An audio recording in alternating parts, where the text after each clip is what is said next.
So we finally had a chance to check out the movie everybody's talking about right now. That's right, I'm talking about British people be like, it's Tuesday, innit? Tuesday, the new movie by Dana O. Pusick. We'll have our honest opinion in just a second. Let's all go to the lobby. Let's all go to the lobby.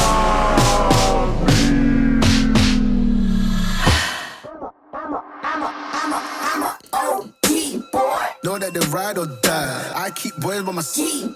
Know that they ride or die. I keep boys by my. What's up, guys? Welcome back to another iPopcorn for that review. I'm Chris. I'm Nick. And today we're talking about Tuesday. Before we get into it, by the way, I do want to remind you to hit like on this video if you like this, and subscribe if you haven't already. And if you are one of the few I know that have seen this movie already, hit us up in the comments, or when you do catch this movie, hit us up in the comments. But so yeah, tell us what Tuesday is about. Zora lives with her terminally ill daughter, Tuesday. One day, death in the form of a size-altering macaw arrives and sends Zora and Tuesday on an emotional journey about life, love, and death. Second talking parrot movie in a row that we've talked about. And this is the directorial debut of Dana O. Pusick. It's an A24 movie, so it's going to be something unique. And I do think the story here is certainly like a twist on kind of an old story, but it's one that I haven't seen this kind of twist. So I got to give it points for originality for sure. But how do you feel about like the overall? Well, how do you feel about the story, and then how do you feel about the execution of it? Yeah, I thought the story was interesting enough, I guess. It definitely, I definitely could see where the movie was going the whole time, and kind of felt how it was going to end as well. It was okay story. I think there's some things that detracted from the movie a little bit that were like visual, but overall, I don't know. I will say, in the beginning, I thought it started really cool. So you get this like Right. shot of Earth, we're zooming out of Earth, then you realize you're inside the eye of this macaw, and then you realize as we back away, the macaw is like tiny, and he's like resting in like the inside eye pit of someone who just died. And then pretty quickly, without a whole lot of words, they describe to you that this guy is basically like the death Santa Claus. Like he's like the Grim Reaper. He goes around, he's hearing voices in his head all the time of people like, I guess like usually it's like people begging for their life to end. So I guess it's like their lives can't actually end until he comes and sees them. So that's why all these voices are begging for them to end their life. I thought that beginning was cool, like especially that visual of the Earth and the backing out of the eye and all that was very cool. And that intro, like I said, without a whole lot of words, it shows him how painful his life must be. Like it's like he doesn't really want this job, and we don't, unless I miss something, we don't get a description of how he got this job. It's kind of like he was born into this job in ways that are esoteric, and we don't get a full. Well, Right? I think it's kind of like the Greek mythology type of thing where he was just born from like the chaos void. of a void, and like he is the god of death now.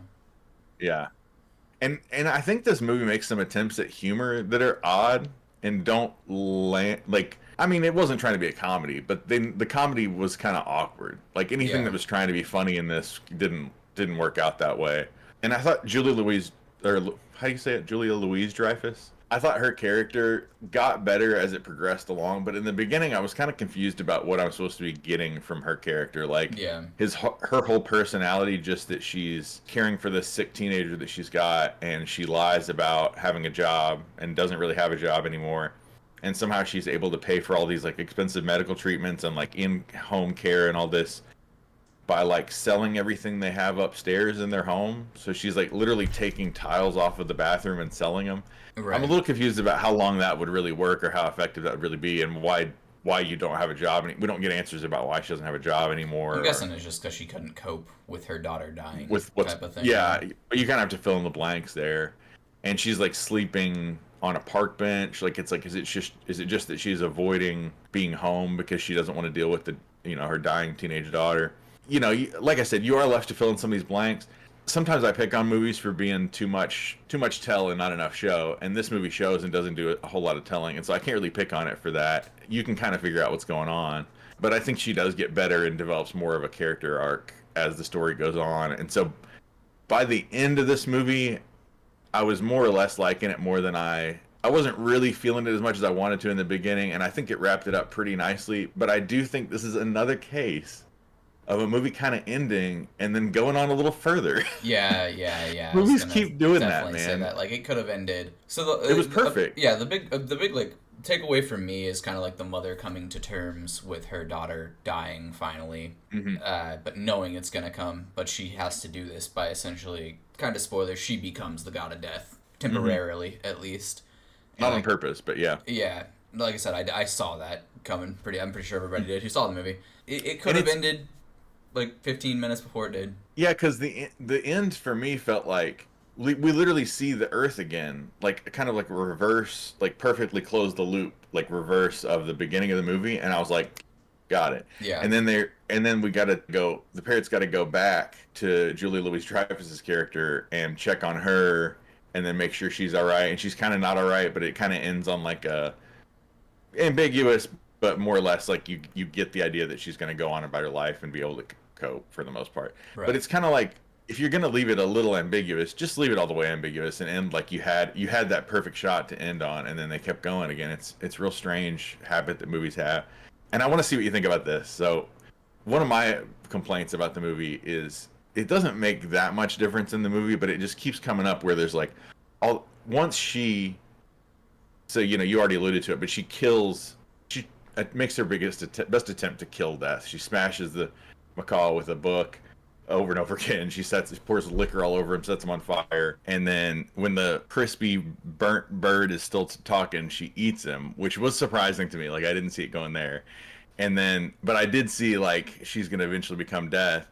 But that whole period of time where like the interim between where like things aren't dying, I wanted to see what your thought was about the way they handled all that, because the way they show that to us is just like hordes of flies and like dismembered things crawling around alive still. Like nothing can die this whole time. So there's like a headless robin banging its neck on the window, and a headless dog barking, and a guy with no legs crawling around. Like nobody can die. And I just thought that kind of took it in a little bit of a goofy direction. It kind of took me out of it. I don't know. What did you think about that? I thought it was kind of cool, but at the same time, it's like, so if that means this bird is constantly teleporting around. So yeah, he's like Santa Claus. Yeah, he has to be everywhere at once. Yeah. And like that can't be the case if he's just hanging out, and how much time he seems to be spending with each individual person. So I mean, maybe he just turns into multiple things, but I don't know. Well, and also, what made him stay particularly long with this girl Tuesday? I think, so the voice what it is stopped in his head, right?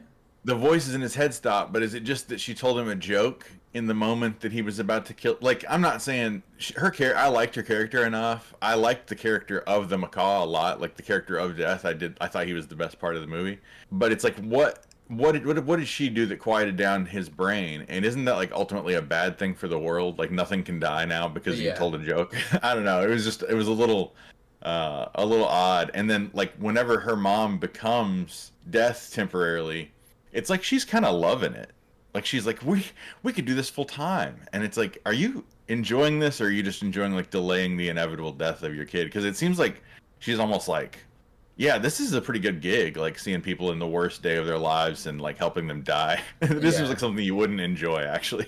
I don't know. Yeah, it probably has something to do with like her hearing the voices and everything too, and like maybe her mentality changing or having just like a little mental breakdown about it. But I do think, and by the way, I think that the girl, they don't name the disease, but I think that what the girl has is like cystic fibrosis, where your lungs, you're basically drowning and you only live so long and everything.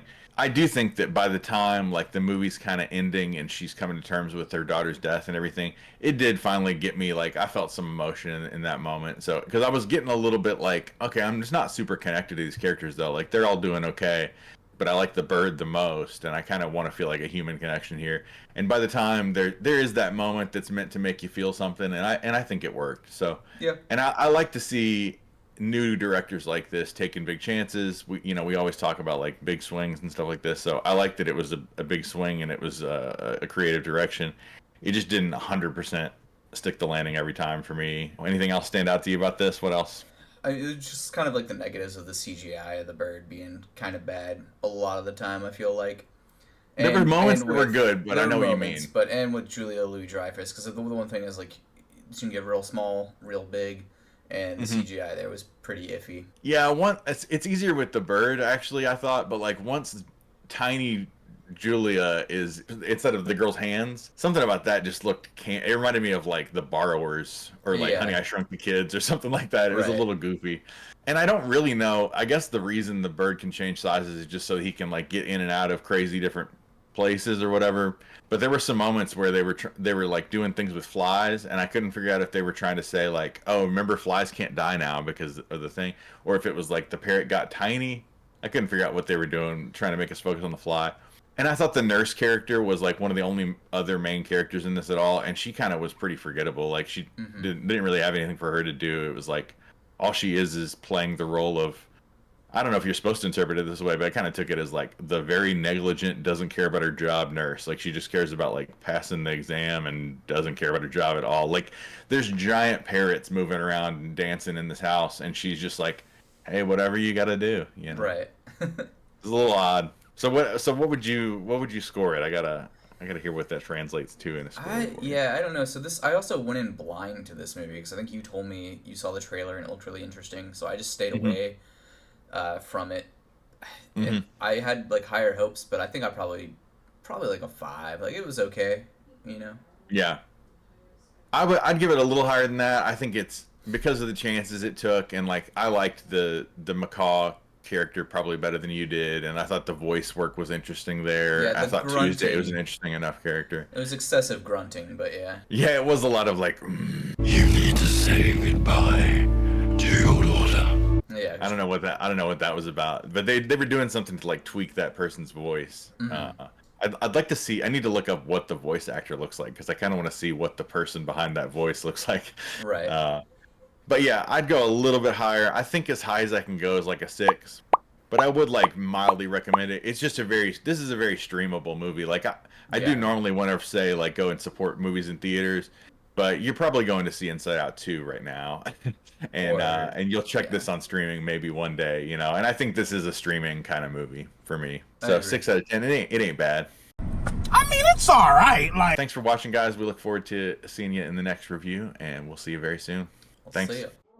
I'm a OG boy. Know that the ride or die. I keep boys by my seat.